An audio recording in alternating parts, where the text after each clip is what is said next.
Welcome to the Getting the Deal Done podcast series. I'm John Martinka, and my special guest today is my good friend, Chris Boland.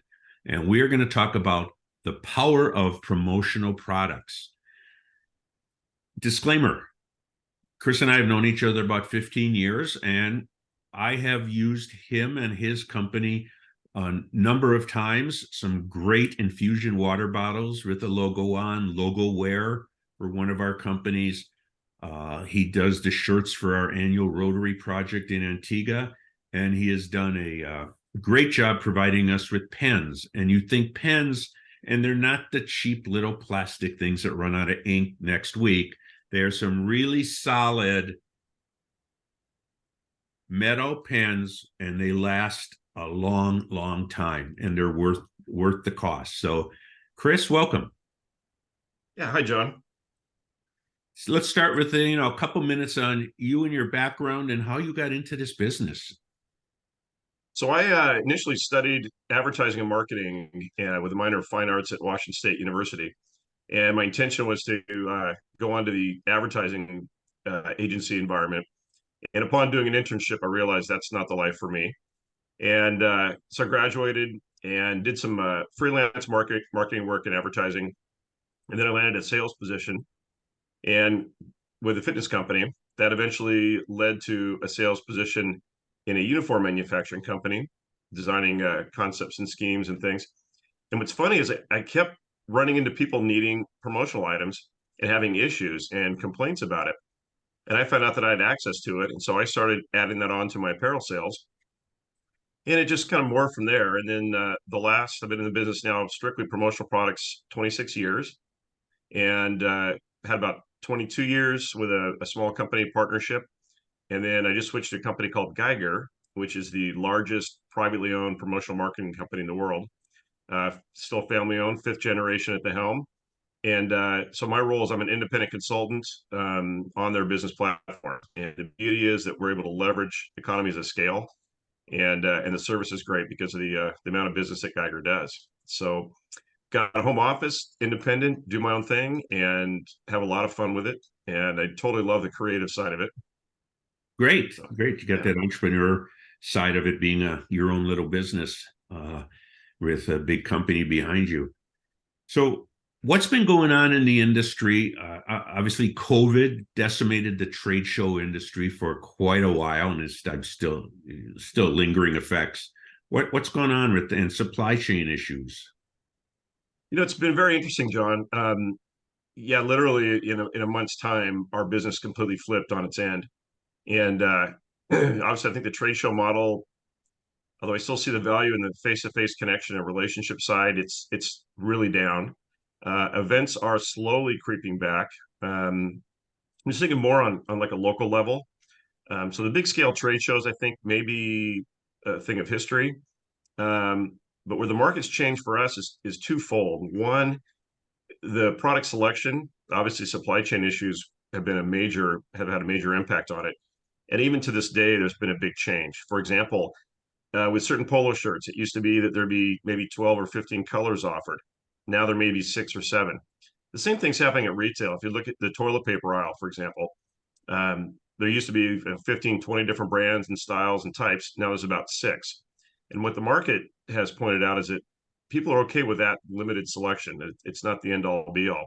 So what we're seeing is like with apparel, there's a lot of key colors now, mainly four or five. It's like light gray hues, heathered, black, navy, and then white. And a lot of that's because of the manufacturing issue with colored fabrics, dye lots, things of that nature. There's still a bit of a COVID hangover on that front. And same thing with the promotional products. There's areas that used to be a lot of wide different SKUs available. A lot of the garbage has disappeared. To that, sustainability is a big issue that's come out of COVID. And a lot of products that had nasty chemicals in it, namely PVC, uh, companies have dropped them. They're no longer producing them. Products that can't be recycled, they're being discontinued and dropped. And so we're seeing across the board a huge move towards sustainability, sustainable fabrics, um, and a different manufacturing process. For example, like 100% cotton polo, those can actually be a little difficult to get. I would say 85% of the market now are cotton and poly blends, or 100% poly blends, or recycled fabrics and material blends. And they offer great hand, great feel. It's really the future. And so that's kind of been the biggest impact. The good news is now coming into the winter, two things. One, inventory levels have increased, and that's ceased with a lot of the disruption we had earlier. Um, Shipping has gotten better. Shipping costs have dropped. That was another nightmare. But we are seeing some inflationary impacts. In fact, I just did a reorder for a client this morning, and the costs were up about 20%. So that's something we watch out for. Try to advise and head off that we get notice of price increases, namely with the year end coming up. There'll probably be some more increases happening on that front. But I would say that's the best synopsis of how COVID has affected us. Um, what replaced trade shows, we're now seeing a lot of action in actual employee incentive and premiums. Keeping employees and keeping them happy has become a really big deal, especially with a home office situation. A lot of companies have embraced multiple drop ships on orders, so I can actually ship to. You gave me a roster with 10 addresses on it. I can get 10 packages in 10 people's hands, all in one order. You don't even have to touch it. So that's another benefit that's come out of it. Okay. So that's a good background. So let's talk about the big thing. Why? What are the benefits of promotional products? Uh, how have companies used them? How do they work? I'm sure you have a lot of stories. Yeah. Well, the first concept, the power, I'd say the power of promotional marketing. There's two elements to it. The first one is actually called the law of reciprocity, and this is a law written by a social psychologist named Cialdini, and he highlights it in his book called Influence, in which he identifies these little theories that he calls click whir. So think of like a watch. Something clicks and then it buzzes. And the law of reciprocity basically states that anytime you give somebody something, especially if it's unexpected, that subconsciously creates a desire to give back and support. And so, some examples of this: if you're sending out an invoice, drop in a sticker or a magnet, something you mail with it. People receive the invoice. That's not a fun experience. Yet, studies show that if you add some little item to it, suddenly they're like, "Wow!" and you increase their experience. Another example: I worked with a high-end auto dealer here locally in the Bellevue area, and you can't get out of that service shop for less than $1,000. And then when you go to your vehicle, here's a little thank you card, and they had a little tiny branded mint sitting with the card. And so you leave the parking lot having just spent $1,000 with this little 10 cent or 15 cent mint, and you're feeling good about the whole process. That's the power. Um, so the key thing too is the other side of this is that promotional products, a lot of people think if they go to an event or have something coming up or want to provide an incentive for employees, I just got to grab something. And a lot of people go for low price point items, what they know as tchotchkes, hunks of hell, landfill, basically garbage. This will do two things. One, and they're both negative things. The first thing is you're giving somebody something that they really don't want, and they're going to take and it's going to end up in a garbage can someplace. That creates a negative experience for the recipient. The second thing is there's a lot of you're putting your brand on this, and this item should be a reflection of your quality or your service or your product. So when you're giving out garbage, it's going to create a garbage type environment. And that the key thing is that typically for just a little bit more cost, you come up with some great items and good things that actually have utility. Another way to look at this is how do your clients or your prospects or your employees want to be touched? Now, touch is a very personal thing. So if we take a look at that and come up with something that's going to offer utility that they're going to appreciate, that is where you get the bang for the buck. And certain items, I mean, the benchmark in general advertising is your cost per impression. And if somebody's holding on to an item and they're utilizing it, your CPI is going to drop, which is perfect. That's exactly what you want. And the other piece to this that I advise is when you're considering promotional products, like John, you mentioned some of the items that you've had great success with.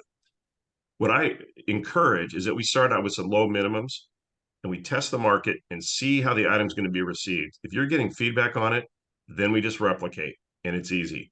If you get something and you've ordered, say, 200 pieces and you find out it's a dog, we go to plan B.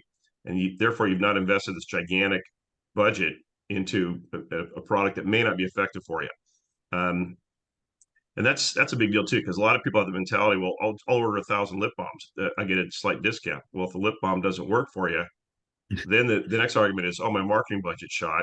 Promotional products are horrible. No, you got the wrong item for the wrong application. That's all it is. So definitely start out small, test market, and then when you find your sweet spot, we just replicate. Okay. So what are some unique items that people are using and have had results with? And I shared with you one before. I was at a meeting yesterday with a couple construction companies, and one of them specifically does healthcare work. And they had on their on a credenza in the hallway, they looks like a syringe, and it's a highlighter, and it caught Yep. my attention. I mean, which is what it's supposed to do, right? Rather than Yep. the 30 cent or 70 cent pen next to it. Yep. So a couple different theories on that. And the first thing, the most important, is that you mentioned your basic ballpoint pen. Historically, the pen really has been a big deal because there was a time where they were very costly. Not many people had them. The new ink, the roller balls, technology like that has increased that value and utility. But what people don't realize is that the key to finding a good pen and making a wise spend is there's two companies only that actually produce the pens with fresh ink. And those are two suppliers that I work with. And the problem is that most people get these flyers in the mail or they see some ad and it's like, wow, these pens are half off. Well, what people don't realize is that they're made in China by the billions and they've been sitting on a shelf, and pens have a shelf life, just like a carton of milk. And when you get these ads for a pen that's half off, it's because it's past its shelf life. They've got to get rid of them. And so those are the pens that end up not writing well. Again, now your name and your logo is on that pen, and someone's not going to be able to write with it. It's not going to write smooth, and they're going to throw it away. And basically, the two companies I work with, they have a full selection from everything from your pens under $1 to fine metal body pens. I really think it's a best buy period because they write beautifully, and people will hold on to them and they'll utilize them. And that's the feedback we get all the time. Wow, these pens are awesome. Well, they're awesome because probably 80% of all the other pens on the market are garbage. And so that's, stretching your buy, increasing your CPI, and keeping things out of the landfill. Oh, I agree. I had a pen from a CPA firm, and it wrote very nicely, but after a few weeks, you press the button to get it down, Yep. and things started coming apart. And Yep.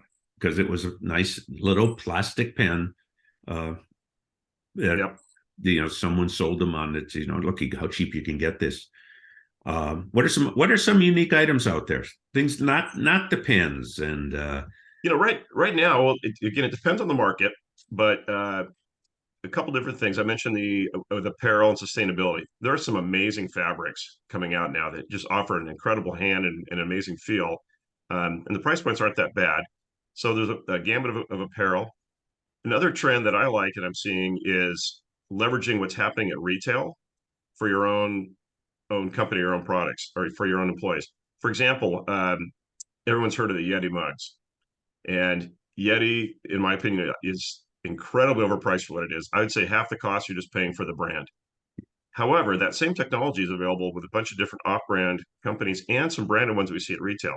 So right now, for example, Stanley, remember the old Stanley thermos?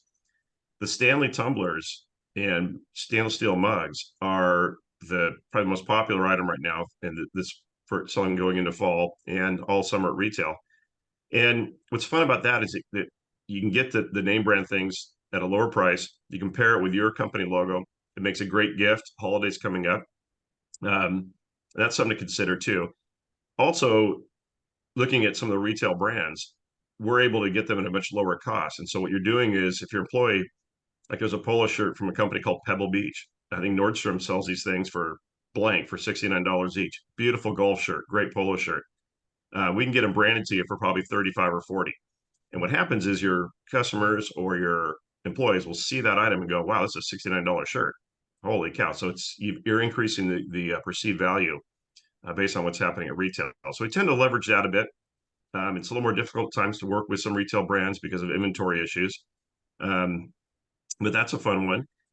And also, just in general, when you're considering uh, gifting or doing something for clients, I suggest we leverage Thanksgiving.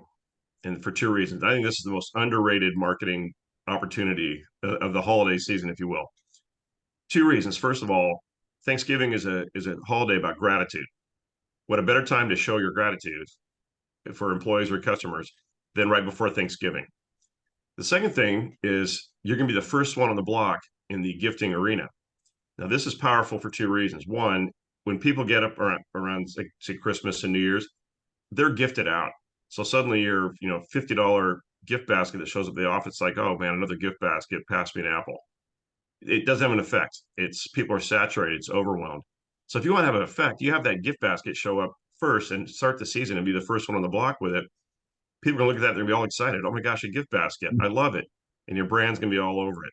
Same thing with employees. If they come in on say it's a Monday before Thanksgiving and they walk in and here's a personalized $20 stainless steel tumbler on their desk, simply paired with a letter that says, we're awesome because you're awesome. Keep up the great work. Have a wonderful holiday season. We love you. That $20 investment in your employees will mean so much to them. And it's kind of falls on the line of give recognition, not raises. I mean, people always will take more money. That's great. But when you can take a $20 item like that and create this generous sign of goodwill and attention, let the employees know you see them, that's a powerful thing. And again, all kinds of different drinkware. Water bottles also have been very popular. Again, people are getting away from plastic, especially younger people. Um, Plastic is a huge problem, and environmentally and even with recycling, it's amazing how little actually gets recycled.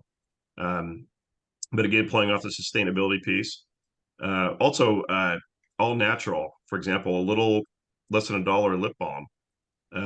People love them, and you give them out all natural. I got one that's made in the USA.